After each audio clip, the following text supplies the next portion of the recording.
மதிப்பிற்குரிய நட்பிற்கு வணக்கம். இது வாழும் வரலாறு. இன்னைக்கு இந்த பதிவில் நம்ம பார்க்க இருக்கிறது, இதுவரை இருக்கின்ற 7 கண்டங்கள் இனி 8வது கண்டமாக மாறுமா அப்படிங்கிற ஒரு கேள்விக்கான பதில் தான். வீடியோவை ஸ்கிப் பண்ணாமல் ஃபுல்லாக பாருங்கள். ஆப்பிரிக்க கண்டம் 2ஆக பிரிய தொடங்கி உள்ளதாக அறிவியலாளர்கள் தெரிவித்துள்ளனர். உலகில் மிக மிக அரிதாக நடக்கும் சம்பவம் இது என்று அறிவியலாளர்கள் தெரிவித்துள்ளனர். ஒரு காலத்தில் வேறு வேறு தோற்றத்தில் இருந்த நிலப்பரப்புகள் நிலநடுக்கம், சுனாமி, நில அடுக்கு நகர்வுகள், எரிமலை வெடிப்புகள் காரணமாக உருமாற்றம் அடைந்து தற்போதிருக்கும் தோற்றத்தை பெற்றுள்ளது. இதன் காரணமாகவே வேறு வேறு நிலப்பரப்புகள் ஒன்றுடன் ஒன்று மோதி தற்போதிருக்கும் 7 கண்டங்கள் உருவாகின. நிலப்பரப்புகள் மோதியதால் மட்டுமே தற்போதிருக்கும் பல்வேறு மலைகளும் கூட தோன்றின. அந்த வகையில் தற்போதிருக்கும் ஆப்பிரிக்க கண்டம் பிரிய தொடங்கி உள்ளதாக அறிவியலாளர்கள் தெரிவித்துள்ளனர். இதை 2ஆக கொஞ்சம் கொஞ்சமாக பிரிந்து வருவதாக அவர்கள் தெரிவித்துள்ளனர். இந்த நிலப்பரப்பு பிரியும் பகுதியில் நீர் புகுந்து அங்கே பெரிய கடல் உருவாக வாய்ப்புள்ளதாகவும் தெரிவித்துள்ளனர். தற்போது ஆப்பிரிக்க கண்டத்தில் இருக்கும் ஜாம்பியா, உகாண்டா பிரிந்து சென்று இடையில் கடல் பகுதிகள் வரலாம் என்றும் அறிவியலாளர்கள் தெரிவித்துள்ளனர். ஒரு நில அடுக்கு பிரிந்து 2ஆக 3ஆக அல்லது அதற்கும் மேலாக மாறுவதை ரிஃப்ட் என்று கூறுவார்கள். அதாவது ஒரு தட்டு உடைந்து 2ஆக மாறுவது.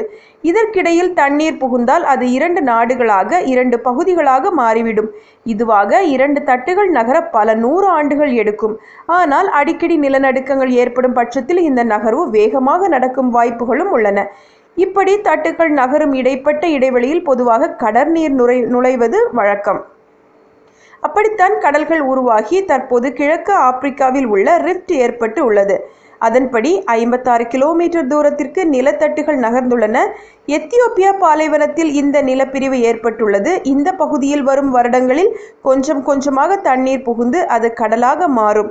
இங்கே இருக்கும் 3 நில அடுக்குகள் ஏற்கனவே பிரிய தொடங்கிவிட்டனவாம்.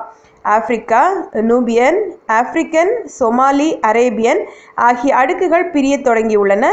இவை சேட்டலைட்டில் மட்டுமின்றி கண்ணால் பார்க்கும் அளவிற்கு பிளவு தென்படத் தொடங்கியது. தற்போது ஆப்பிரிக்க கண்டத்தில் இருக்கும் ஜாம்பியா, உகாண்டா பிரிந்து சென்று இடையில் கடல்நீர் பகுதிகள் வரலாம் எனவும் அறிவியலாளர்கள் தெரிவித்துள்ளனர். ஆனால் இது மொத்தமாக பிரிய இன்னும் சில 100 ஆண்டுகள் ஆகும். பெரிய அளவில் நிலநடுக்கங்கள் ஏற்படும் பட்சத்தில் இது வேகமாக நடைபெறலாம். ஆனாலும் அடுத்த 500 வருடத்தில் இந்த புதிய கடல் தோன்ற வாய்ப்பில்லை. கொஞ்சம் கொஞ்சமாகவே இது நடக்கும். ஏதாவது மிகப்பெரிய நிலநடுக்கம், சுனாமி எல்லாம் ஒரே நாளில் ஏற்பட்டால் திடீர் மாற்றங்கள் இதில் அதிகமாக ஏற்பட வாய்ப்புள்ளதாக கூறப்படுகின்றது. இந்த பதிவு உங்களுக்கு பிடிச்சிருந்துச்சு அப்படின்னா மறக்காமல் நம்ம சேனல் வாழும் வரலாறு சப்ஸ்கிரைப் பண்ணுங்கள். வீடியோஸ் நல்லா இருந்துச்சு அப்படின்னா ஒரு லைக் கொடுங்க. வீடியோஸ் யூஸ்ஃபுல்லாக இருந்துச்சு அப்படின்னா ஃப்ரெண்ட்ஸ் அண்ட் ஃபேமிலிக்கு ஷேர் பண்ணுங்கள். இன்னும் ஒரு அழகான வரலாற்று பதிவுடன் உங்களை சந்திக்கிறேன். நான் ஷர்மிளா ஹென்றி.